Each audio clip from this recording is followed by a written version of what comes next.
गर्मियों का सीज़न आ गया है तो शायद ही कोई होगा जिसे कुल्फ़ी खाना पसंद ना हो, और वो भी अलग अलग फ्लेवर में। तो कितना अच्छा नहीं होगा कि यदि हम सारे फ्लेवर की कुल्फ़ी घर पे ही बना लें, और बहुत ही आसान तरीके से और बिना किसी मिलावट के। और हाँ, इसके लिए आपको किसी सांचे की ज़रूरत नहीं होगी, और बहुत ही कम सामान में और बहुत ही जल्दी बन के तैयार हो जाएगी ये कुल्फ़ी। और टेस्ट तो आप इसे करके खुद ही बताइएगा कि कितनी टेस्टी लगी है बनाने के बाद में। अब यहाँ पर मैंने एक कढ़ाई गरम कर लिया और उसमें मैंने आधा लीटर दूध डाल दिया है। दूध यहाँ पर आपको फुल क्रीम ही लेना है, आप पैकेट वाला या डेयरी का दूध दोनों ले सकते हैं। और दूध को अच्छी तरह से चलाते जाइएगा जिससे तली में ना चिपके। और हमें यहाँ पर दूध को गाढ़ा नहीं करना है, सिर्फ एक उबाल आने तक बस हमें इसे पकाना है।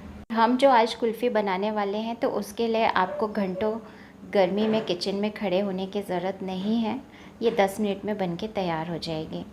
तो आप देख रहे होंगे कि मैंने इसे कंटिन्यू चलाया है, और ये जो साइडों में दूध चिपकता जा रहा है इसे भी आप निकालते जाइएगा और अच्छी तरह से चलाते जाइएगा।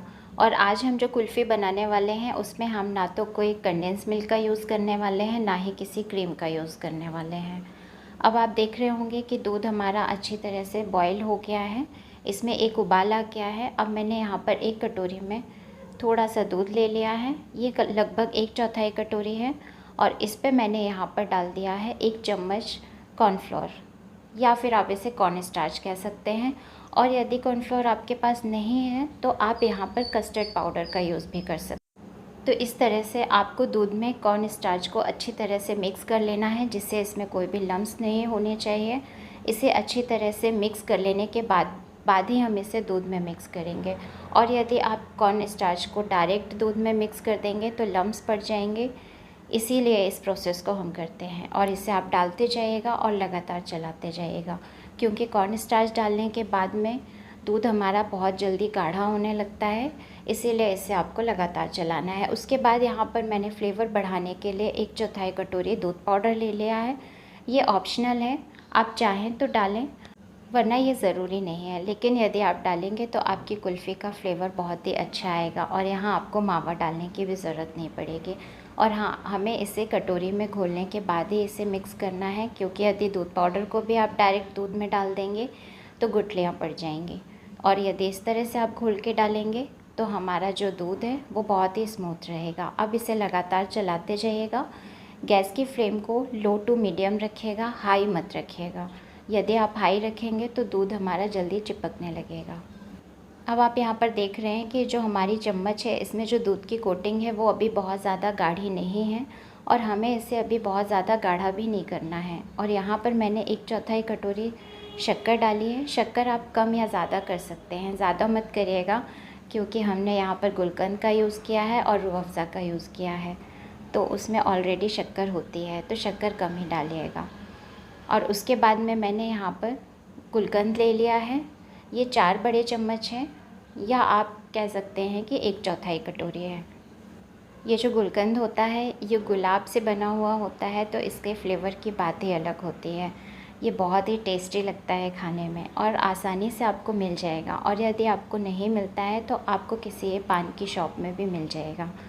और अब इसे मिक्स कर लेने के बाद में अच्छी तरह से चलाते जाइएगा। थोड़ी देर बाद आप देखेंगे कि हमने जो गुलकंद डाला था वो दूध में अच्छी तरह से मिक्स हो गया है, और दूध का कलर भी थोड़ा पिंक हो गया है। उसके बाद मैंने यहाँ पर 1 चम्मच पिस्ता पाउडर डाल दिया है, और उसे भी डालने के बाद में अच्छी तरह से मिक्स कर लिया है। बस ध्यान रखिएगा कि हम जितनी भी चीज़ें डाल रहे हैं इसके बाद आपको इसे लगातार चलाते जाना है। कोई भी लम्स नहीं पड़ने चाहिए या गुठलियाँ नहीं पड़नी चाहिए, वरना हमारी कुल्फ़ी अच्छी तरह से सेट नहीं होगी। तो यहाँ पर मैंने पिस्ता पाउडर डालने के बाद इसे अच्छी तरह से चलाया है, और मैंने यहाँ पर 3 चम्मच रूह अफ़ज़ा का यूज़ किया है। आप चाहें तो कम या ज़्यादा भी कर सकते हैं। और रूह अफ़ज़ा ऐड कर लेने के बाद में मैंने इसे लगातार चलाया है। और अब आप देख रहे होंगे कि ये जो दूध है हमारा ये गाढ़ा हो गया है। यहाँ पर गैस की फ्लेम को बंद कर दीजिएगा, और अब हमें इसे ठंडा कर लेना है। और इसे ठंडा होने तक भी आप इसे लगातार चलाते जाइएगा, नहीं तो दूध में एक ऊपर परत जम जाएगी और कुल्फ़ी अच्छे से सेट नहीं होगी। अब यहाँ पर मैंने एक चाय के डिस्पोज़ल ले लिए हैं। यदि आपके पास कुल्फ़ी का सांचा नहीं है तो आप इस तरह से कागज़ के डिस्पोज़ल ले सकते हैं, या स्टील का ग्लास भी ले सकते हैं। तो इस तरह से मैंने डिस्पोज़ल में हमारा जो मिक्सचर था वो सारा भर लिया है और उसके बाद में मैंने यहाँ पर एल्युमिनियम फॉयल ले लिया है और इसे कवर कर दिया है जिससे हमारी कुल्फ़ी के ऊपर बर्फ़ ना जमे। तो इस तरह से आप एल्युमिनियम फॉयल से इसे कवर कर लीजिएगा। और आपके पास यदि एल्युमिनियम फॉयल नहीं है तो आप इसे नॉर्मल पेपर से भी कवर कर सकते हैं। ऐसा ज़रूरी नहीं है कि एल्युमिनियम फॉयल ही होनी चाहिए। तो आप इसे नॉर्मल पेपर से कवर करने के बाद में इसमें आप रबर बैंड वगैरह लगा दीजिएगा, क्योंकि एल्युमिनियम फॉयल तो सेट हो जाती है, बट हम यदि पेपर लपेटेंगे इसमें तो हमें रबर बैंड लगाना होगा। अब इसके बाद में हम इसे डीप फ्रीज़र में रख देंगे और इसे डीप फ्रीज़र में आपको कम से कम 8 से 10 घंटे रखना होगा। तो अब मैंने इसे ओवरनाइट रखा था और हमारी कुल्फ़ी अच्छी तरह से सेट हो गई है और मैंने इन्हें से बाहर निकाल लिया है। अब मैं आपको इसे खोल के दिखाती हूँ कि ये कितने अच्छे तरह से सेट हो चुकी है। ये देखिएगा, हमारी कुल्फ़ी बहुत अच्छे से सेट हो गई है। यदि आप 6 से 7 घंटे में रखेंगे तो कुल्फ़ी हमारी उतनी अच्छे से सेट नहीं हो पाती है। तो अब इसे हमें एक प्लेट में निकालना है। तो इसे निकालने के लिए जो तरीका है वो बहुत ही आसान है। हमने क्योंकि कागज़ के डिस्पोज़ल लिए हैं तो ये आसानी से फट जाएंगे। तो आप एक कॉर्नर पे पकड़ के इन्हें इस तरह से निकाल सकते हैं। तो देखा आप लोगों ने कुल्फ़ी बनाना कितना आसान है, घर में रखे हुए कुछ सामान से और बहुत ही कम टाइम में। ये सारी चीज़ें घर में अवेलेबल होती हैं। बाकी कॉर्न स्टार्च है वो भी आपको किसी भी किराना शॉप में आसानी से मिल जाएगा। और यदि आपके पास गुलकंद नहीं है तो आप यहाँ पर सिर्फ रूह अफ़ज़ा का यूज़ भी करेंगे तो कुल्फ़ी का फ्लेवर उतना ही अच्छा आएगा।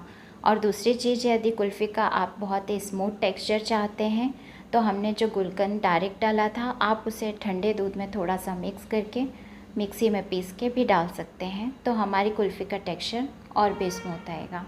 अब मैंने यहाँ पर थोड़े से बारीक कटे हुए पिस्ता और रोज़ पेटल से इसे डेकोरेट कर दिया है। तो रेसिपी पसंद आई हो तो लाइक शेयर ज़रूर करिएगा और आज की रेसिपी देखने के लिए आप सभी लोगों का बहुत बहुत धन्यवाद।